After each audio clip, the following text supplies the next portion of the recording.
bem com você? Hoje o podcast da Lesp vai falar do Parque Estadual da Serra do Mar, que vai de Peruíbe a Ubatuba. Quando a gente desce a Serra do Mar, seja pelo Sistema Anchieta Imigrantes ou mesmo pela Rodovia dos Tamoios ou a Estrada Velha ali de Ubatuba, a gente vivencia o Parque Estadual da Serra do Mar. Nós temos o prazer de receber aqui em nossos estúdios, a quem já agradecemos, do diretor técnico da Fundação Florestal do Estado de São Paulo, Diego Hernandes. Tudo bem, Diego? Obrigada. Tudo bem, Renato. É um prazer estar aqui com você.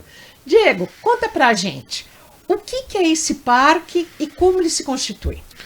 A gente está falando de uma unidade de conservação que está com seus 47 anos, né? Então, lá na década de 70, exatamente em 30 de agosto de 77, o governo do estado de São Paulo decidiu formalmente criar esta unidade de conservação, criar este parque que hoje é a maior unidade de conservação de proteção integral, ou seja, destinada à proteção dos recursos naturais e dos atributos geológicos da Serra do Mar, como uma unidade de conservação que hoje é a maior do bioma Mata Atlântica que a gente tem, considerando hoje 330 mil hectares, que é o tamanho total do nosso gigante, que é o Parque Estadual da Serra do Mar. É a maior mata nativa do país? A gente pode dizer que é a maior unidade de conservação, de proteção integral no bioma Mata Atlântica, porque infelizmente no nosso país a Mata Atlântica foi bastante destruída, né? Bastante desmatada ao longo de toda a evolução do nosso país e principalmente aqui em São Paulo é onde a gente consegue, São Paulo, Paraná, né? São os dois estados que ainda possuem uma faixa de Mata Atlântica costeira, né? Bastante expressiva. Então São Paulo, Paraná, São Paulo, Rio de Janeiro, até o Espírito Santo a gente tem também, né, um contínuo, um pouco de fragmentação no Nordeste, mas também presente, mas em termos de tamanho, a Serra do Mar hoje é a maior unidade de conservação que a gente tem na Mata Atlântica. Eu destaco que acho que nos anos 90 nós tivemos inclusive a criação da Fundação SOS Mata Atlântica, né? Gritando pela necessidade da preservação, de voltar aos olhos.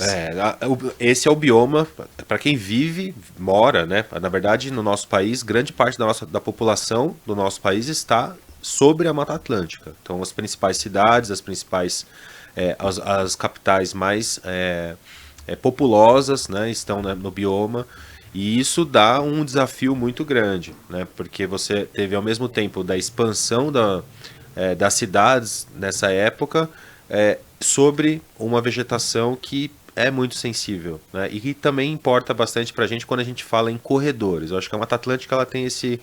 A gente pode conversar bastante sobre isso porque isso é bem importante da Mata Atlântica. Ela é um grande corredor interestadual de vegetação e biodiversidade, desde o sul até o nordeste. Seja para a fauna, tanto para a fauna quanto para a flora. Exatamente. E para algo que não é tão conhecido assim do público comum, que é o serviço ecossistêmico. É aquilo que a própria floresta dá para nós em termos de conforto térmico, em termos de ar com melhor qualidade, em termos de você ter proteção, por exemplo, contra qualquer, por exemplo, chuva extrema, calor extremo, tudo isso que está acontecendo agora de uma forma mais intensiva, né? Dos eventos extremos do clima. A gente acaba tendo a Serra do Mar, o parque, as unidades de conservação em geral, como pontos de resiliência, como promotores, né, de um serviço ecossistêmico que beneficia aquela população. Qual que é a importância histórica e ecológica do Parque da Serra do Mar? Essa década de 1970 a 80, né, os final dos anos 70, marca no estado de São Paulo a criação das principais unidades de conservação no litoral paulista, né? Dali para frente foi quando a gente teve uma concentração de esforços, né, como política pública mesmo do governo, de proteger essas áreas. E por quê? Porque a gente vinha de uma década de 50 e 60 com um avanço muito grande do processo de urbanização, né? Os principais eixos rodoviários do nosso país e do nosso estado se desenvolvendo, né, a todo vapor, vamos dizer assim, e uma necessidade bastante urgente, vamos dizer assim, de se proteger esses fragmentos de vegetação que vinham sofrendo com um processo de urbanização bastante intenso. Então, a criação do Parque Estadual da Serra do Mar, ela vem no mesmo ano, por exemplo, do Parque Estadual Ilhabela, Ilha Anchieta e tantas outras unidades que vieram também nessa mesma época, até o começo ali dos anos 80, combinando, por exemplo, com a estação Lajoré e Itatins, toda a proteção que tem no litoral sul, Vale do Ribeira, né? Então, é uma época muito importante que marca esse forte interesse, né, como política pública do Estado de criar e expandir as unidades de conservação. Vocês têm problemas com tentativas de invasão? Eu acho que é impossível você não ter, Renata, porque assim, a gente está falando de uma unidade de conservação que pega 25 municípios, né? Então, os municípios, esse processo de ocupação, de espacialização das classes sociais, da urbanização da cidade, ele acaba sempre tendo a Serra do Mar, o parque, como uma barreira, né? E essa barreira implica em que você faça a gestão dessa barreira, né? Ela não está lá e pronto, né? Você não olha mais. É importante que a gente sempre esteja olhando esse limite entre a cidade, onde está tendo um avanço. Às vezes, muitas das vezes, é um avanço de uma ocupação desordenada, né, sem planejamento, que o próprio município não consegue segurar. Então, é nosso trabalho mesmo fazer esse mapeamento antes, identificar onde, olha, aqui está arriscado, está começando a aumentar. Olha, aqui já está começando a ter ocupações, já está tendo construções. E dali para frente fazer esse tratamento desse problema. É um problema socioambiental muito importante que eu diria que é um dos principais desafios da Serra do Mar como um todo. Eu acho que o mais antigo, e por favor me corrija se eu estiver errada, seria dos bairros Cota de Cubatão? Esse, eu diria ali que na Anchieta. Exatamente. Os bairros Cota, eles são, na verdade, um grande exemplo de como tratar essa questão socioambiental, né, de ocupação, tanto pré-existente como pós-criação da unidade, mas principalmente de ter esse olhar socioambiental. Não é possível você olhar para uma situação como essa, né, dos bairros Cota, com as pessoas, com as suas vidas, com as suas relações familiares e vamos dizer assim, por um avanço de uma ocupação, você entrar com uma política super ambientalista que não tem esse caráter humano também no tratamento do conflito. Então, para mim, os bairros Cota, eles são um grande exemplo de como o socioencontrol ambiental e cunhou, na minha opinião, esse conceito de socioambiental, de tratar problemas socioambientais com medidas, soluções baseadas em assuntos, em questões de restauração, de biodiversidade, de proteção desses atributos do parque, como também de atendimento a essas pessoas de caráter humano. Bairros Cota seria um case, então? Com certeza são um case de sucesso, na minha opinião, porque levou o governo, né, levou um grande esforço das secretarias de Meio Ambiente e Habitação de trabalhar conjuntamente uma política pública, e de promover junto aos municípios, né, a possibilidade de criar unidades habitacionais, tirar essas pessoas de áreas de risco, né, que é muito importante. Em geral, a Serra do Mar é uma vegetação que está sobre uma fina camada de solo e rochas. E muito íngreme.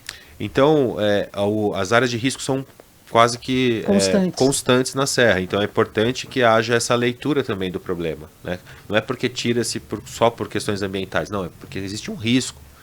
Muitas vezes existe um risco, e esse risco ele precisa ser tratado, como eu falei. Eu acredito muito que esse tenha sido um grande exemplo de olhar técnico, ambiental, e também de olhar técnico humanista para realocação das pessoas e para o atendimento, né, humano dessas pessoas que estavam ali. Há quase 2 anos nós tivemos um evento climático extremo em São Sebastião, que simplesmente inundou toda aquela região de Juqueí. Isso. E a mata, o morro à frente, porque eu não me recordo, qual o nome? Ali os principais deslizamentos que aconteceram em São Sebastião foram na Barra do Saí. Isso. Na Barra que do ao Saí. Lado de Juqueí. Isso. Juqueí e Barra do Saí foram os principais. Mas ao todo, desses quase 200 hectares, né, um pouco mais de 200 campos de futebol, se a gente for tomar numa medida mais comum de conhecer, é a soma de todos os deslizamentos que aconteceram em São Sebastião no Carnaval do ano passado. E de lá para cá, o que vocês fizeram? Esse é um assunto muito importante e muito bacana de divulgar, porque quando a gente tem um evento climático tão extremo, como uma chuva torrencial de 600 milímetros em 24 horas, né? E essa incidência de chuva num curto período de tempo, ela é um recorde. Ela vai ficar nos recordes brasileiros durante muito tempo, e assim espero, para que a gente não tenha outros desastres como este. Mas é uma chuva que merece o seu estudo enquanto um evento extremo, né? E é impossível que a gente tenha uma quantidade tão grande de água caindo num território tão limitado entre a serra e a praia, né? Essa faixa entre a praia e a montanha, ela é muito estreita, principalmente nessa região. Sim. Então, esses eventos, eles trazem essa dificuldade mesmo, porque é uma área suscetível a deslizamento, tanto pela inclinação quanto pela sua característica geológica.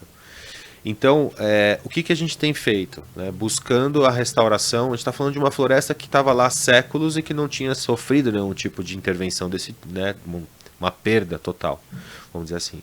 E para a gente restaurar isso, vão alguns anos, né? Vão vários trabalhos. A gente está dando um primeiro passo, que é a restauração dessas áreas usando uma tecnologia de semeadura aérea, que não é uma inovação, já foi utilizada na década de 90 em Cubatão por outros motivos, mas que responde um pouco por esse pontapé inicial da restauração ecológica dessas áreas. Como é jogar sementes de forma aérea? É um helicóptero? É um avião? Não, a gente está usando uma aeronave não tripulada, um drone agrícola. Que tamanho que é esse drone? Ele chega a ser um pouco maior que essa mesa, deve ter um raio aí de 1 metro, 1,20 m mais ou menos. E tem um dispositivo semeador, né? Um dispositivo que... vai lançando as sementes. Isso, que vai lançando as sementes. Essas sementes, elas não são lançadas in natura, elas são lançadas dentro de uma cápsula, como se fosse uma cápsula de medicamento. É uma tecnologia muito inovadora desenvolvida pela Ambipar, né, pelo Grupo Ambipar, em parceria com a Fundação Florestal e com o Instituto de Conservação Costeira. Então a gente vem trabalhando com esse drone desenvolvido pela Ambipar, que está já chegando aí mais de 300 quilos de sementes lançados desde janeiro. E agora é monitorar, é ver essas plântulas crescendo, é ver essa cobertura vindo, mas sempre com esse olhar, né? A gente tem ainda um longo caminho para tornar essa floresta de novo uma floresta.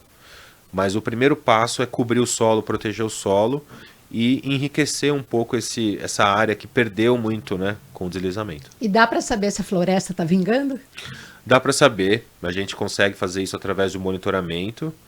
A gente está usando tanto um monitoramento, uma tecnologia, um protocolo, né, de monitoramento por sensoriamento remoto, bastante utilizado aí na academia, e também faz algumas parcelas de campo para saber como é que essas plantas estão se desenvolvendo. A gente optou nesse primeiro ano, usar sementes que têm crescimento rápido, espécies que têm crescimento rápido, que vão permitir um recobrimento do solo mais rápido. E com isso, essas interações ecológicas que já aconteciam, por exemplo, numa floresta madura, que se perderam com o deslizamento, elas acabam ganhando vamos dizer assim, a sua capacidade mínima de se restabelecer. Então, por exemplo, aqueles animais, por exemplo, aqueles invertebrados, aqueles insetos que vivem no solo, que perderam-se, né, com o deslizamento, você acaba gerando acúmulo de matéria orgânica com essa semeadura, e esses insetos acabam retornando a essa área. Com o tempo você vai tendo polinização, você vai tendo borboletas que vão atrás dessas plantas, vai tendo abelhas.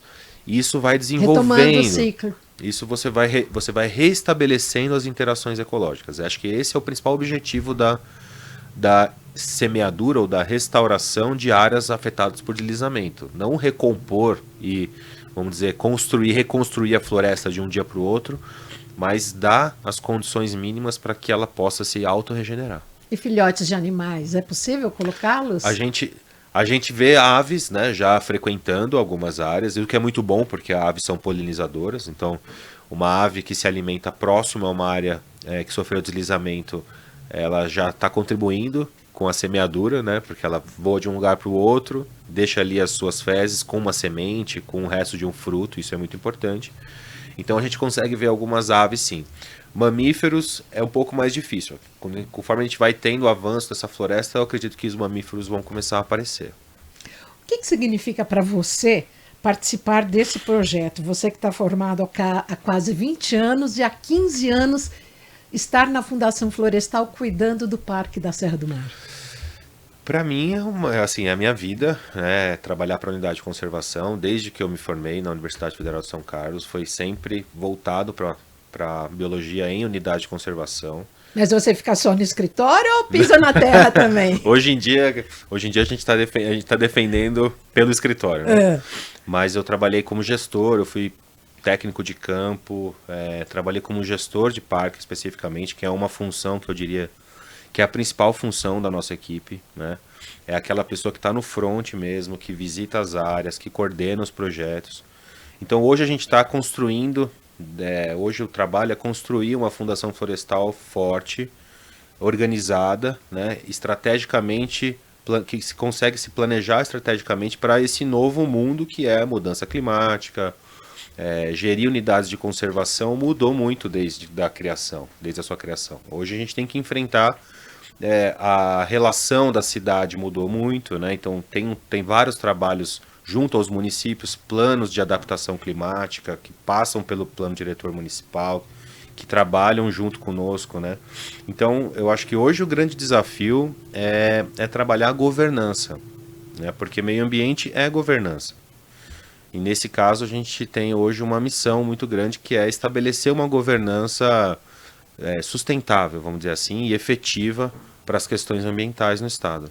Quando em campo, você já tomou muito susto com animais silvestres? Conta pra gente dos perrengues que você já passou. Não, Mata Atlântica sem jararaca não é Mata Atlântica, né? Então, assim, com certeza é um animal que... É a venenosa. Merece nossa atenção, Serpente mas venenosa. É muito comum, né? 90% dos acidentes que acontecem é com essa espécie, porque ela é bastante comum e ela é um animal muito bonito também, né? Então, quando você olha, ele põe respeito, né? Quais tem são?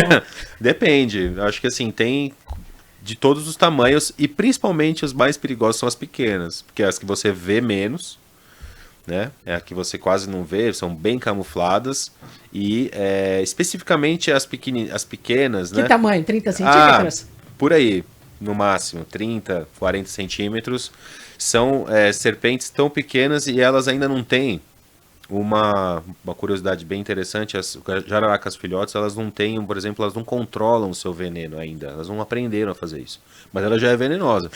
Então, se você tomar uma picada por uma jararaca pequena, é mais perigoso ainda, porque provavelmente ela vai descarregar todo o veneno que ela tem, ela não vai poupar nada, porque é uma coisa desgastante para o animal, né? Então ele não vai usar o veneno dele para qualquer coisa.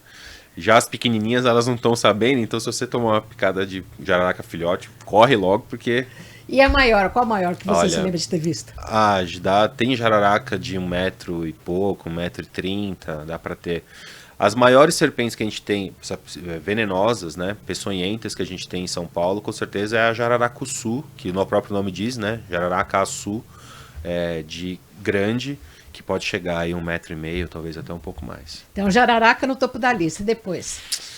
Olha, algum susto? Olha, graças a Deus, nunca tive susto com animais de médio e grande porte, né, que são os animais, assim, que, vamos dizer, põem um pouco mais de receio na gente, mas... eu acho que os maiores sustos que a gente toma são com os menores animais ou com as plantas mais bonitas, né? Porque em geral também o que na Mata Atlântica é assim, às vezes uma planta super bonita é urticante, é venenosa, né? Causa alergia, então eu acho que o susto maior mesmo pode ser tanto com planta quanto com animais, aranhas, né? Escorpiões e tal. Mas principalmente também, as plantas não ficam de fora, viu? Dá susto também. Tem planta que você olha, que você põe a mão e fala, nossa, E venenoso. O parque estando numa área tão urbanizada, que vai de Peruíbe até Ubatuba, essa questão da urbanização, da proximidade da estrada, da construção de novas rodovias, isso não acabou espantando e afugentando esses animais? Essa é uma pergunta bem bacana, porque existe um conceito na natureza... E se os animais não fogem para... Existe um conceito que a gente chama de resiliência. A resiliência ela se aplica em várias frentes do estudo da biologia da conservação e da conservação em geral, né? Os animais, eles obviamente que eles vão tentar se afastar. Quando você tem o aumento de uma cobertura florestal que deixa de ser floresta para se tornar um bairro, condomínio, ou né, uma área não planejada, de urbanização não planejada, esse animal ele estava lá já, ele já frequentava esse lugar, muitas vezes se alimentava ali. Isso vai mudando e ele vai se adaptando, ele precisa desse tempo para se adaptar e para ter uma resiliência, que é o que? Olha, eu não posso mais comer ali não tem mais o alimento que eu quero, no que eu preciso, eu vou procurar em outro lugar. Só que é um animal, né? Então, muitas vezes isso acaba-se nessa transição, nessa adaptação, acaba tendo alguns acidentes, acaba tendo o registro, por exemplo, de onças ou outros animais de médio porte frequentando áreas urbanas, frequentando áreas muito próximas ali a condomínios, loteamentos, essas coisas. Isso vira e volta a gente vê no interior, né? Aqui no interior paulista. Isso a gente vê bastante, porque o animal está procurando a sua rota, ele está se estabelecendo uma rota de deslocamento, e algumas vezes ele se vê muita luz, muito barulho, e isso acaba dando um pouco mais de risco para esses animais. Agora, a Serra do Mar, diferente dessa situação do interior, onde você tem pequenos fragmentos de vegetação nativa geralmente é tudo horizontal. Na Serra do Mar é muito diferente. A gente está falando de 330 mil hectares que estão conectados. Só que dentro desse caminho entre Peruíbe até Ubatuba, né, como você citou, existem estradas, existem rodovias. Então não é que é 100% conectado. Então os animais, principalmente esses, né, onças, onça parda, cateto, queixada, anta, eles vão procurando essa permeabilidade. Então ele vai, por exemplo, para sítios, ele vai para chácaras, ele procura uma área, às vezes para atravessar uma rodovia que está meio próxima a essas casas. Nem sempre ele pode encontrar isso com facilidade, né? E isso que traz o contato. Mas, diferentemente dessa realidade mais do interior do estado, na Serra do Mar, os animais eles ainda encontram um abrigo, né? Porque a própria declividade, a própria condição geológica de relevo da serra não permite que as pessoas construam casas lá em cima. Então, eu acredito que é um grande refúgio mesmo para os animais, né? E é um corredor, não deixa de ser um corredor até interestadual em alguns casos. Agora, Diego, eu gostaria que você falasse da ampliação que está sendo executada no Parque Estadual e o que isso vai ajudar, vai facilitar, vai beneficiar todo o bioma local. É uma ampliação que vem, na verdade, é uma correção, né? Quando a gente amplia a unidade dessa forma, como a gente está ampliando agora, basicamente a gente está fazendo uma correção. Na época do início do projeto socioambiental de recuperação socioambiental da Serra do Mar, na década de 90, né, esses bairros cota eles tiveram um ato normativo, né, de congelamento e de desafetação, ou seja, traduz para a gente. Para que as ações pudessem acontecer, né, para que todas as medidas de remoção do que tinha que ser removido, de reurbanização da onde tinha que ser reurbanizado, tudo isso trouxe a necessidade de ter um ato normativo, né, um ato regulatório que desafetou, ou seja, tirou a unidade de conservação desse bairro. Então, olha, vamos fazer grandes obras, vai ter uma grande intervenção, isso precisa ser adequado, então, para isso, retira-se essa área do parque e faz-se esse trabalho que precisa ser feito de urbanização, de reurbanização, vamos dizer assim. Remove-se aonde precisa ser removido, de acordo com as áreas de risco, faz-se a restauração, né? Então, o que aconteceu na década de 90 foi que nós retiramos o bairro Cota 200 de dentro do parque, foi feito todo o trabalho ao longo da década e agora já se estabilizou todas as intervenções. E ao estabilizar a reurbanização do bairro, a gente percebeu que a própria convivência saudável do bairro com o parque permitiu ainda a existência de uma pequena franja, vamos dizer assim, uma área além da onde foi retirado, que ainda encontrava atributos para voltar para o parque. Então, para mim, é um grande caso também, novamente, de mostrar que, assim, olha, não o ser humano, ele traz, né, diversos impactos, mas ele também é a solução do problema. E ali, né, o bairro Cota 200, ele se mostrou a solução do problema, né? Tanto porque, ao longo de praticamente 20 anos de trabalho de reurbanização e de diálogo, aquilo foi mantido, a ponto de poder retornar à unidade de conservação, né, retornar a ter uma proteção, sem nenhum impacto sobre novas desocupações, sem nenhum tipo de retirada de pessoas, realocação, nada disso, e dando mais uma oportunidade de trabalhar um pouco a educação ambiental de uma forma mais ativa com eles. É um bairro que tem a educação ambiental na essência. Então, por exemplo, se você quiser observar aves, você vai lá, vai tomar um café dos estabelecimentos comerciais, vai ter uma criança que vai conseguir te mostrar pelo menos uma dezena ou algumas dezenas de espécies de aves que frequentam aquele bairro. Então, eu acho que agora um caminho esse, beneficiar uma comunidade que se beneficia do parque, né? Mas que precisa de um apoio nessa gestão, nessa promoção da educação ambiental e do turismo de uma forma organizada. Então, eu estou vendo com bastante ênfase essa questão. Tanto porque está lá, né? Eles estão lá e os atributos estão lá, então os passarinhos estão lá, os animais estão lá. E isso tem se mostrado como um grande potencial para aquela comunidade. Vocês colocaram ou foram vistas mais de 100 espécies de aves, 23 animais selvagens? Detalhes para a gente. Durante esses trabalhos, né, porque quando a gente vai ampliar uma unidade de conservação, precisa fazer um estudo. Esse estudo ele pode ser direto, ou seja, a gente vai em campo, faz as amostras, né, observa as aves, observa os animais, coloca câmeras e tal. Enquanto você também faz um apanhado de pesquisas que já estão publicadas, quanto mais recente, melhor. Como a gente começou a levantar os dados e percebeu que não tinha muita informação atualizada, a gente decidiu fazer uma pequena imersão a campo para identificar esses animais. E conseguimos observar isso diretamente, que a gente fala, né? Então, essas aves já estão lá, elas frequentam aqueles lugares. E que só tem a ganhar com esse novo espaço. Elas já estão lá.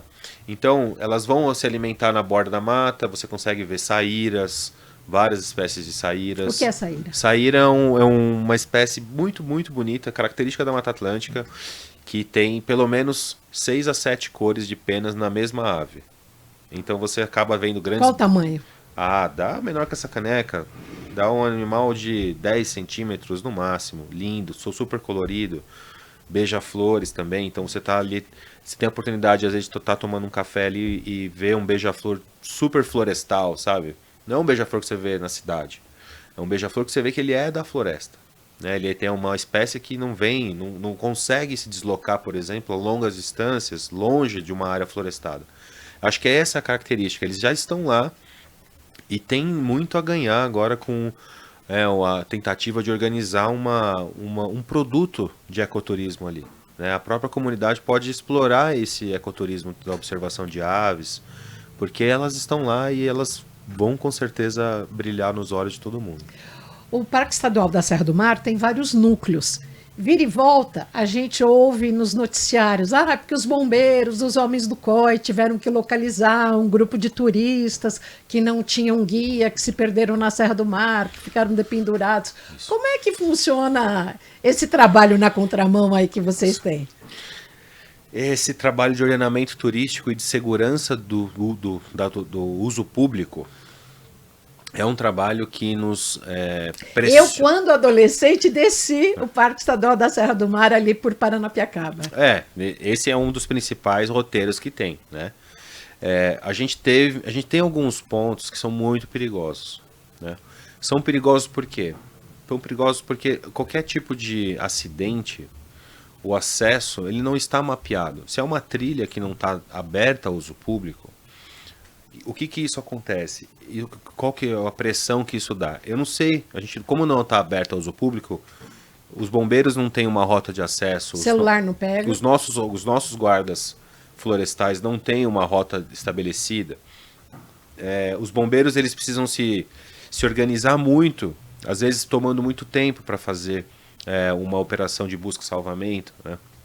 Então é muito importante fazer as trilhas oficiais, trilhas abertas ao uso público. Mesmo nessas, a gente tem alguns problemas, porque não é fácil de se deslocar na Serra do Mar, mesmo com uma trilha bem delimitada, né? Muitas vezes você pode ter ali um acidente, pode torcer o pé, alguma coisa e não conseguir voltar. Então, a gente adota uma sinalização de emergência junto ao Corpo de Bombeiros. São pequenas placas com QR Code.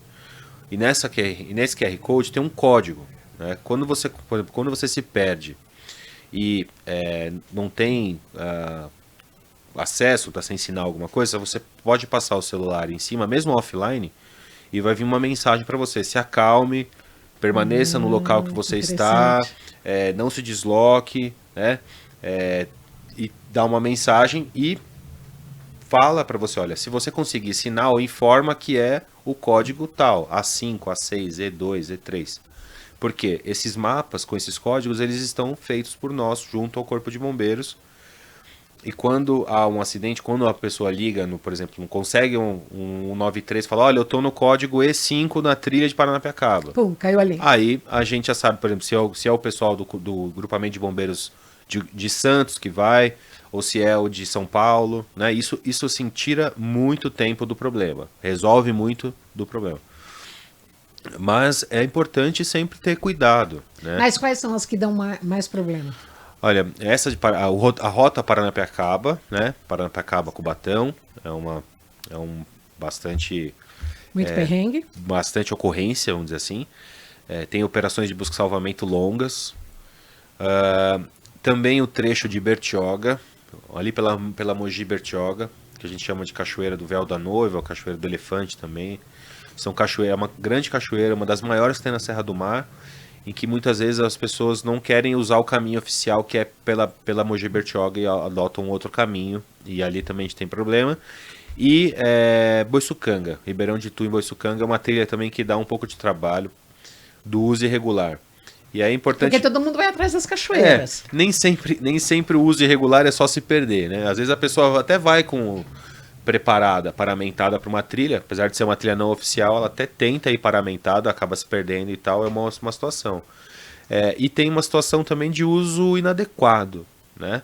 Onde a gente precisa ordenar esse uso para que, por exemplo, você não vá com bebidas, não vá com...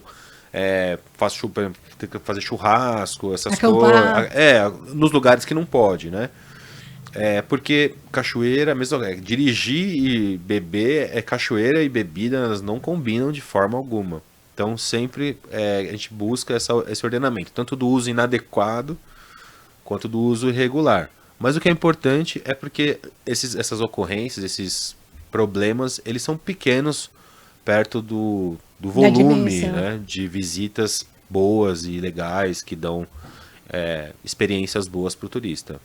Diego, estamos encerrando aqui o podcast, chegando ao final. Que dica que você deixa para o nosso internauta, para o nosso telespectador aqui do podcast da Alesp? Primeiro é convidar, né? Todo cidadão paulista precisa conhecer a sua unidade de conservação, as suas unidades de conservação. A gente tem hoje 150 unidades de conservação administradas pela Fundação Florestal. Elas estão espalhadas em todas as regiões do estado. Não só no litoral? Não só no litoral, né? Em todas as regiões do estado. Então há assim, roteiros de ciclo-roteiros, roteiros de observação de aves, roteiros de observação de estrelas, trilhas. Enfim, há uma infinidade de oportunidades para essas pessoas, para os nossos cidadãos, né? E a gente convida, né, tanto para seguir as redes da Fundação, ver esses materiais, esses roteiros sendo divulgados, quanto de procurar visitar a unidade que está mais perto da sua casa. Alguma vai ter. Se alguns quilômetros de deslocamento, mas alguma vai estar perto e é legal conhecer. 2 últimas e rápidas perguntas. Quando criança, qual a sua lembrança de brincar com terra ou com animais e por que você decidiu ser biólogo? A minha lembrança é porque eu enterrava todos os animais, né? Abria e enterrava todos, desde criança. Então, acho que isso é uma coisa que sempre veio comigo mesmo. Qualquer bicho que eu achava morto, eu abria e enterrava depois. Mas a paixão pela biologia veio no mar. Por mais que eu estivesse assim, né, dedicado aos bichos, que sempre foi minha praia, vamos dizer assim. Mas o que me fez mesmo ir fazer, estudar, foi a biologia marinha, o estudo dos animais marinhos, porque eu acredito que é o mar onde a vida nasceu e é onde a vida vai terminar. E você optou pela biologia e não pela oceanografia, que poderia também. Foi também. Eu acho que a biologia ela traz um pouco mais de amplitude assim para mim do que é um estudo de tudo que envolve o ambiente, né? A biologia ela agrega tudo. Ela agrega a vida como um todo, não só uma questão mais técnica, mas eu respeito os seus oceanógrafos, eu adoro eles, trabalho com bastante gente, e eu acho que é uma complementação, né, entre as nossas experiências e os nossos amores, né. Diego, muito obrigada pela sua participação, por Eu que estar aqui agradeço. presente e batendo esse papo, proseando com o nosso internauta, telespectador e ouvinte. Obrigado, Renato, eu que agradeço, mais uma vez, siga a gente nas redes, a Fundação Florestal está aí para prestar, né, o serviço que a população precisa, visitem as unidades de conservação. Hoje, Diego Hernandes foi o convidado do podcast da LESP, ele que é diretor técnico da Fundação Florestal do Estado de São Paulo. Obrigada pela sua audiência.